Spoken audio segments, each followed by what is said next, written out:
शुरू करता हूँ अल्लाह के नाम से जो बड़ा मेहरबान और निहायत रहम करने वाला है। रसूलुल्लाह मुबारक सल्लल्लाहु अलैहि व आलिहि वसल्लम फरमाई چې تاجران یعنی تجارت کوونکي ټول فاجران دي یعنی ګناهګاران دي.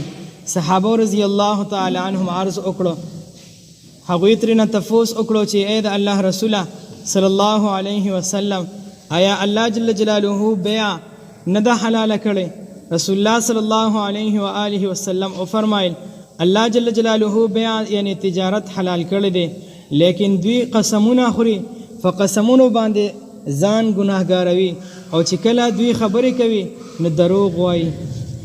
یعنی فخفل تجارت او دکاندارۍ کې دروغ نه ویل، ځکه چې یو انسان فخفل تجارت او کاروبار کې دروغ وایي د هغه ګټه حرامه ده. رسول الله صلی الله علیه و آله وسلم بل ځای ارشاد فرمایي چې هلاکت دی وي هغه کس دپاره چې یو دروغ خبره وکړي، دې دپاره چې خلک په خپله خبره باندې وخاندوي. هلاکت دی وي دې دپاره، هلاکت دی وي دې دپاره. یعنی درې ځلې دا ارشاد مبارک فرمایلی دی.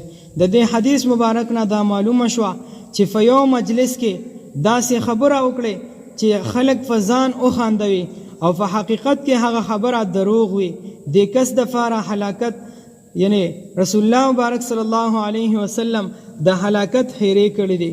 نن سبا ټول خلک په دې کار کې اخته دي.